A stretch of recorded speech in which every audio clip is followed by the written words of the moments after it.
good morning, and welcome to Living in Fredericksburg, Virginia. My name is Andrew Powers. I'm a local realtor, and I've been a resident here in Fredericksburg for over 30 years. And I love Fredericksburg. And if you haven't seen the other videos yet, I'm going to be bringing you around and showing you all that Fredericksburg and the surrounding areas has to offer. Right now, we're focusing on historic downtown Fredericksburg. And today we're going to look at Princess Anne Street. So this is going to be the walking tour of Princess Anne Street, what I would call the busiest street in historic downtown. There's a ton to see. I'm really excited to bring you around. We are on the other side of downtown right now. In the videos for Caroline Street or Sophia Street, we started at the VRE side or by the city dock. On this street, we're going to be starting right next to Route 1, and then over there is the Falmouth Bridge, which is actually an access from the 95 exit. So instead of coming from the VRE side, we're coming from the 95 side today. It's about 55 degrees right now. It's beautiful, it's sunny, and it's going to get up to around 75, 79, beautiful for a Friday. I'm looking forward to bringing you along for the tour, so grab your snacks and let's have a good time.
And here we have the 2400 Diner, also known as the Family Restaurant.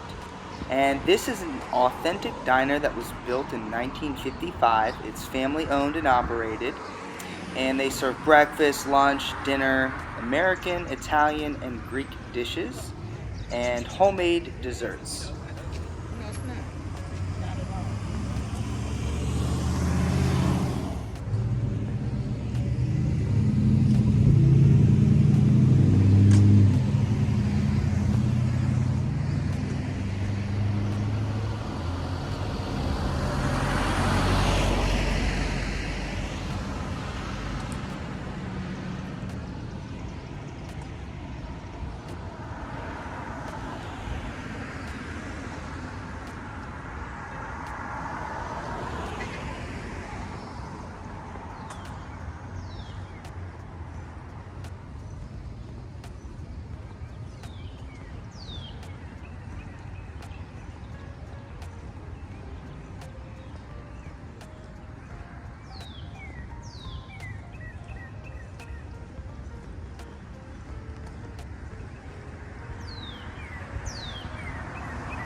If you're in historic downtown Fredericksburg and you have never been, you need to go to Carl's.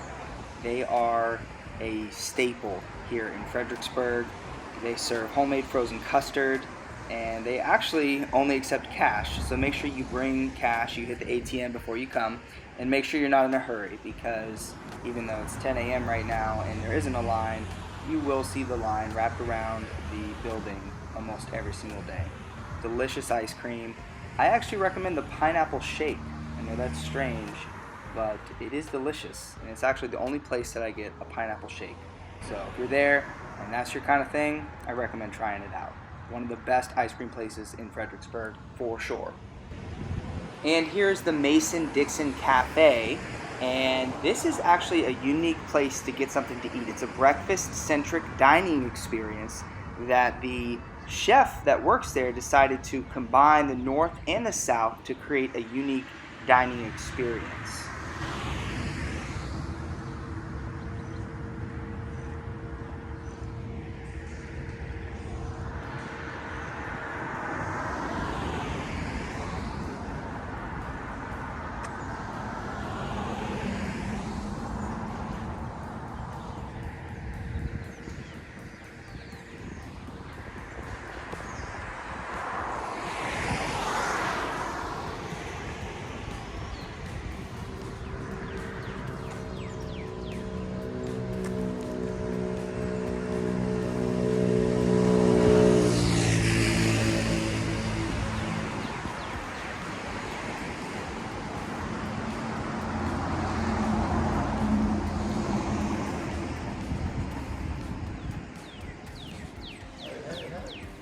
Hey. And that's my wife's pizza. And they serve specialty pizza, chicken wings, kebabs, subs, and sandwiches.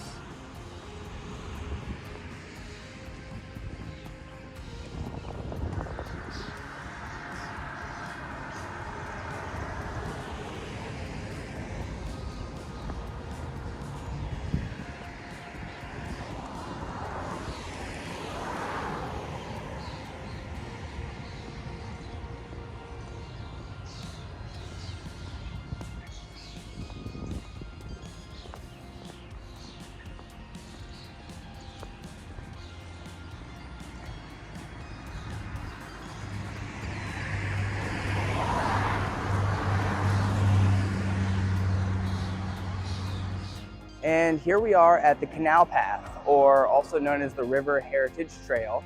And you'll see that it wraps around a good portion of downtown Fredericksburg. And I'm just going to read this here for you. The Fredericksburg's Upper Canal was initially part of the Rappahannock navigation system. Construction began in 1829, and a navigable system of dams and canals that bypassed the river's rapids had reached 50 miles upstream by 1849.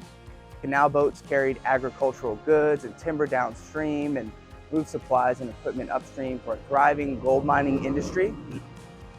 New railways, however, cut into the navigation company's market, and gold strikes in California drew mining activity to the west. In 1854 and 55, the Fredericksburg Water Power Company acquired this underused canal and converted it to a raceway. As a power canal, it remained in use into the 1960s, feeding the turbines of the Embry Power Station to produce hydroelectricity. So the Canal Path is an awesome place to just go for a walk with a dog or go on a run. It's going to take you really around a good portion of historic downtown. A lot of great sights to see. You see people riding bikes and running and walking on it all the time. My wife and I have done it several times actually. And if you look behind me on this side, there's a pathway on the other side of the road that'll actually take you downhill to Caroline Street. And if you watch that walking tour, you saw where that kind of picked up, and then it continued along adjacent to the Rappahannock River. So you get a lot of nice views, a lot of nature right here in historic downtown. So the Canal Path is a really cool place to go for a walk. If you're in town, you want to go get some exercise, they also have picnic tables. You can come and have a nice lunch on a beautiful day like this, and it's just a great place to go. So I highly recommend the Canal Path.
And here's the front entrance at the inn at the old silk mill.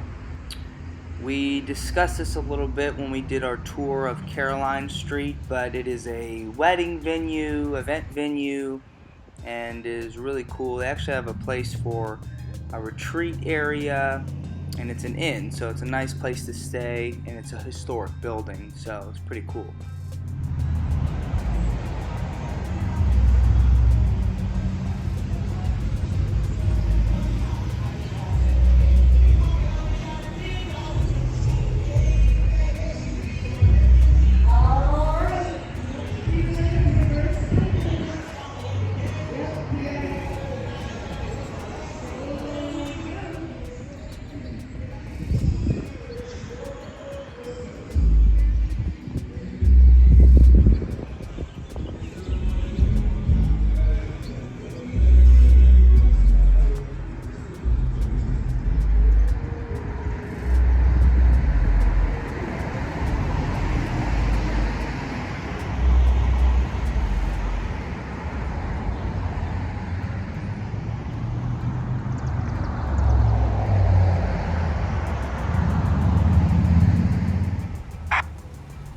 And at some point, you will need to try Old Town Steak and Seafood. We discussed this on our Caroline Street tour as well, but they have delicious food and have been here for years. Served many celebrities, great steak, great seafood. It's all in the name.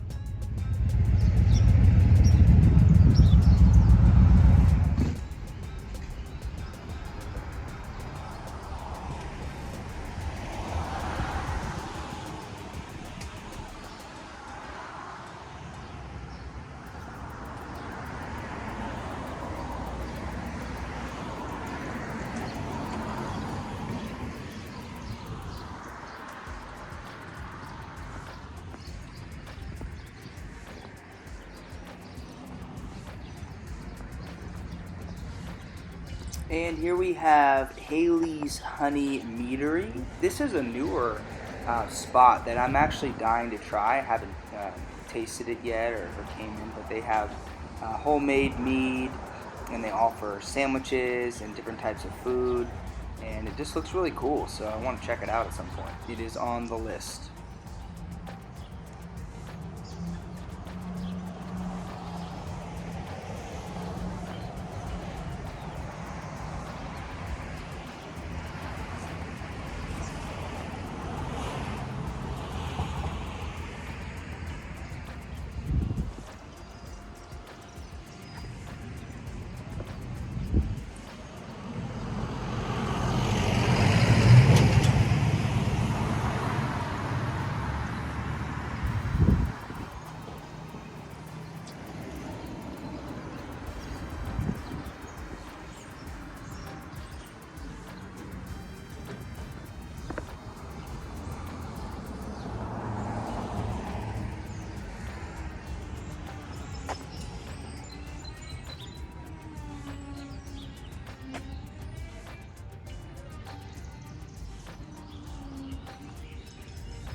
And here we have Sprelly.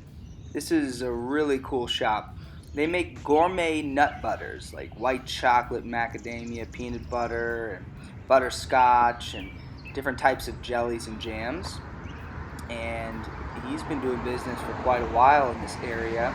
He used to mainly be in farmers markets, but now has a hard location. I actually know the owner. He's a really great guy. And they partner with different restaurants to do different peanut butter and jelly sandwich tastings and pairings with different wines, and it's actually pretty cool.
And we are getting close to the Kenmore Inn, which is actually the longest operating inn in Fredericksburg.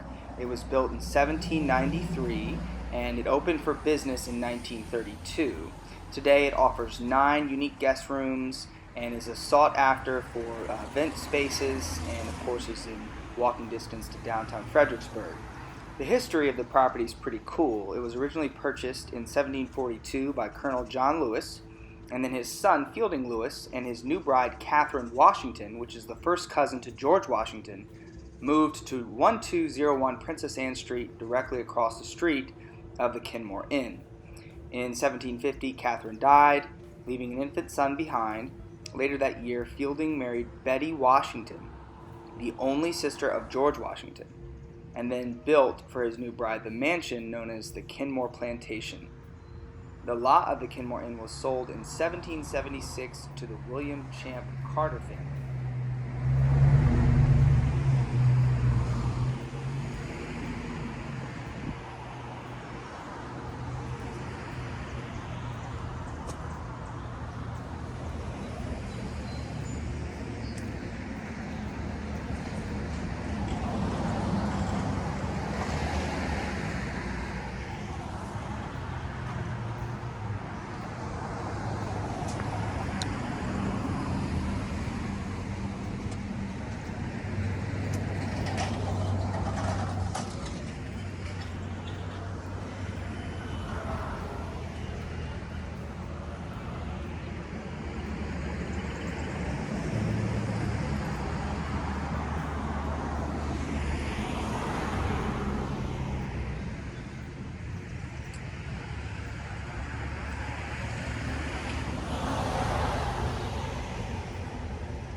And if you're a foodie, then you should check out Foodie. They offer farm-to-table American meals that come with beer and wine pairings for dining in rustic rooms or on the patio. It's a great place to get something to eat.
And right here we have a few signs, so I'm going to go ahead and read them for you. The Freedom Riders challenge a nation.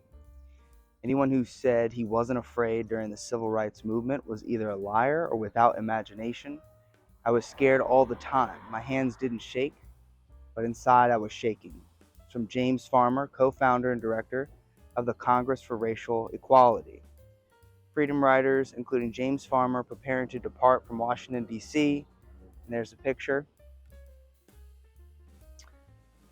And building on the principles of nonviolent civil resistance already in use for sit-ins and bus boycotts across the nation, the Freedom Rides sought to force states throughout the South to recognize the 1946 and 1960 Supreme Court rulings banning segregated interstate travel. James Farmer, through CORE, planned a nonviolent test of the law. Interracial groups would ride Greyhound and Trailway buses from D.C. to New Orleans. On May 4, 1961, the Fredericksburg Bus Depot became the Freedom Riders' first stop. They passed through without incident, but in other states the activists would be met with horrifying brutality, and riders were violently attacked, beaten, and arrested. More than 400 volunteers risked their lives to challenge this racial status quo during the 7-month campaign. And so the bus depot is right there across the street. Let's take a look at these other signs here. We got the Shiloh Baptist New Site Church. Joseph Walker was a born slave in Spotsylvania County. In 1854, he was the leading member of the Shiloh Baptist Church and a strong proponent of education. On June 8, 1890, Masons laid a stone from the old pro-slavery Methodist Church as the cornerstone for a new church. It would be called Shiloh Baptist Church to distinguish it from the original church that remained on Sophia Street and differentiated as Old Site. Sealed within the cornerstone was a Bible, a silver dollar, and a greenback dollar. The Grand Army of the Republic badge of Union veteran Benjamin F. Ross, and other items. Churches became places where African American communities worked to overcome racial discrimination through education. In 1905, Joseph Walker and a group of like-minded citizens provided a high school for African American students, since the Fredericksburg Colored School was limited to elementary grades. They established the Fredericksburg Normal and Industrial Institute, first in the basement of Shiloh Baptist Church, and later in a more permanent location in Mayfield. And so the map is showing in 1878 how Princess Anne Street developed as Fredericksburg's government and religious corridor with prominent churches, city hall, and several courthouses along its route. Shiloh Baptist Church continued this pattern when it was built in 1890, and new government buildings continue that pattern today. And then we have the Mount Zion Baptist Church history. A quote from Dr. Martin Luther King Jr., "The ultimate measure of a man is not where he stands in moments of comfort and convenience, but where he stands at times of challenge and controversy." Towards the end of the 19th century, Virginia and other southern states continued to segregate social and political life along racial lines. New laws imposed poll taxes and literacy tests, creating hurdles to African American voting and also curtailing the rights of poor whites. Between 1900 and 1902, African American voter registration in Fredericksburg dropped from 353 to 65. White voter registration dropped from 998 to 681. The era of Jim Crow had arrived and effectively disenfranchised 45% of the local electorate. As segregation became increasingly systematic, Mount Zion Baptist Church maintained the tradition of church leadership in the African American community. It joined both Shiloh Baptist churches in allowing their sanctuaries to be used for political meetings. In the 1950s and 60s, these institutions participated in the broader civil rights movement, their moral position attracting the critical support of many white citizens. Local leadership helped Fredericksburg avoid the violence of that period. And you've got in 1881, the Reverend Willis M. Robinson became the pastor of Shiloh Baptist. He led the congregation that established the Shiloh Baptist Church in 1889 and then helped establish Mount Zion Baptist Church in 1904. And Mount Zion was first constructed as a wood frame structure. It was replaced with a current brick sanctuary after a fire in 1975.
All right, folks, so we have reached the end, at least up into the train station of Princess Anne Street.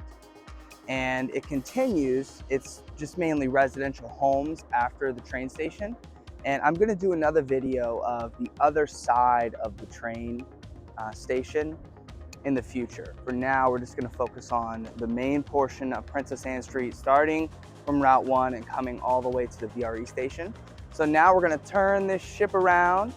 We got some of the other side of Princess Anne Street, but there are a couple places that we missed, a lot of historic buildings, a few restaurants we probably wanna take a look at. So we'll check out the other side of Princess Anne Street and we'll continue the tour.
The Green Book. The Green Book first appeared in 1936 and remained in print through 1967. In 1962, there were 2 million copies in circulation. Some private homeowners set themselves up to serve meals to African American travelers. Over the years, there were many examples in neighborhoods in Fredericksburg. Automobiles opened up exciting opportunities for travel. A racially segregated nation was fraught with risk for African American motorists. In the Jim Crow era, travelers were met with intimidation and outright discrimination. Many carried their own food and had to be prepared to camp out while on the road. In 1936, Victor Green introduced a 15-page guidebook for metropolitan New York and identified businesses that would accept African American customers. Green worked as a postman in Harlem, New York. He married a woman from Richmond, Virginia, and knew from visiting family that trips could be a nightmare. He expanded his travel guide each year, corresponding with fellow postal workers across the nation who knew about the travel accommodations in their own communities. By the time the publication ceased in 1967, the guide had more than 100 pages and included every state and international destinations. The McGuire and Rappahannock hotels are both visible through the window of the Fredericksburg bus depot here in this picture. Esso was the only oil company that allowed African Americans to buy franchises. They agreed to sponsor the Green Book and sold it in their stations. Shown above is the Clock Carpenter Motor, located at 2111 Princess Anne Street.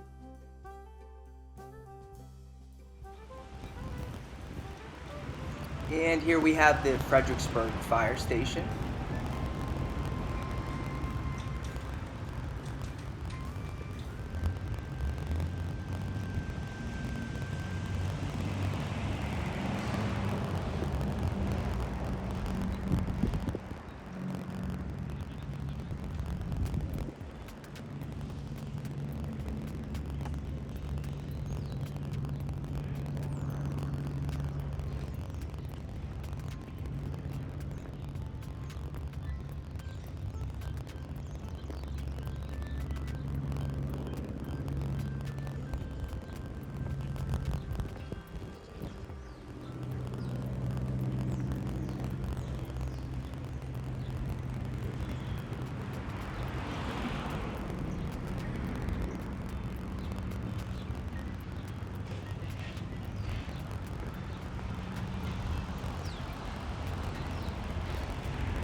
And here is the Fredericksburg courthouse.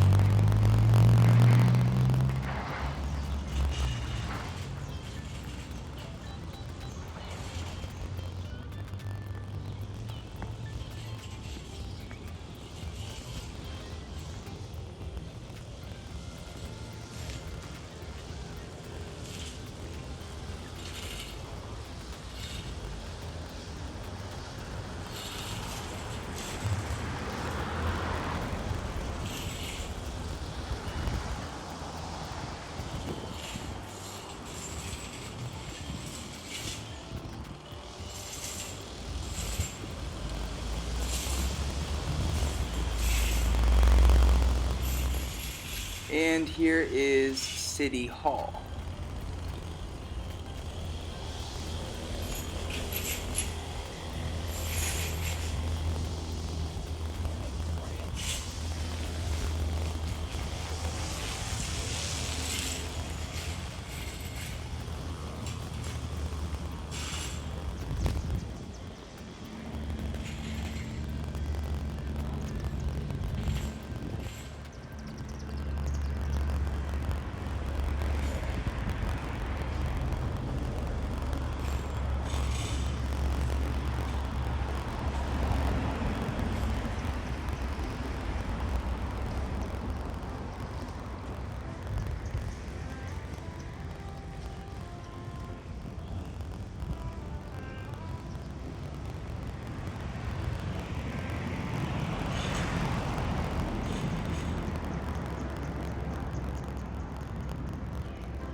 All right, I bet you didn't think you were going to get such a history lesson today. So this is the courthouse, and the architect was James Renwick, who designed the Smithsonian Castle. Also designed the Fredericksburg Courthouse, which was built in 1852. It is the only Gothic Revival courthouse in Virginia. Within the cupola is a bell from the Revere Foundry in Boston, presented to the town by Silas Wood in 1828. Wood had married Julia Ann Chew Brock of Fredericksburg and explained his gift as an exchange of a bell for a bell. During the Civil War, the cupola provided a point of observation during two battles, December 13, 1862 and May 3, 1863. After the war, the occupying Union Army administered the U.S. Bureau of Refugees, freedmen, and abandoned lands, the Freedmen's Bureau, and used the court building to hear cases brought by former slaves. The building also housed the town's firefighting equipment until the early 20th century and remained in active use as court until 2014. So this is kind of interesting. When President Lincoln visited the federal regiments of Marye's Heights, he had no way of knowing that he was also visiting the area that would become a battleground 8 months later. He visited to Fredericksburg, was remarked upon by local residents, but not celebrated. Abraham Lincoln was in town on Friday. Our mayor did not call on him, and I did not hear a cheer as he passed along the streets. From Betty Herndon Maury.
And the Fredericksburg Area Museum goes by FAM.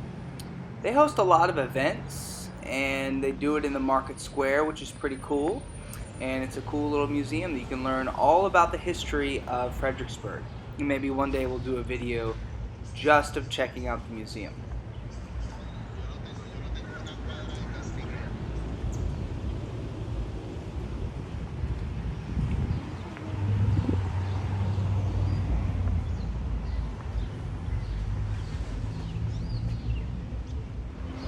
And here we have Ava Loren, which is a bridal shop known across the country. People come from all over the country to get dresses here. It was featured on Yes to the Address, the show. My wife said yes to the address here. It's an old bank, and they have a vault inside. Pretty cool, old historic building. If you're shopping for a dress, might be a good place to check out.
All right. So we have reached the end of our tour of Princess Anne Street.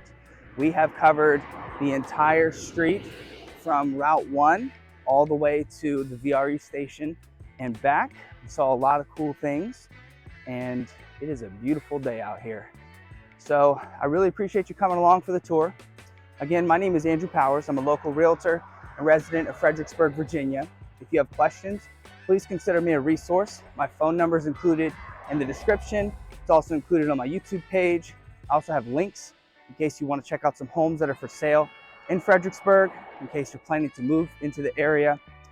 And if you needed any assistance, please reach out to me. I'd love to chat a little bit more, get to know you, and see if Fredericksburg is a good fit for you. Well, it was really great bringing you along today. I hope you have an amazing weekend. Thanks so much for joining Living in Fredericksburg, Princess Anne Street. Stay tuned for more videos, and don't forget to like, comment, subscribe if you felt like this was value add. Have a blessed day.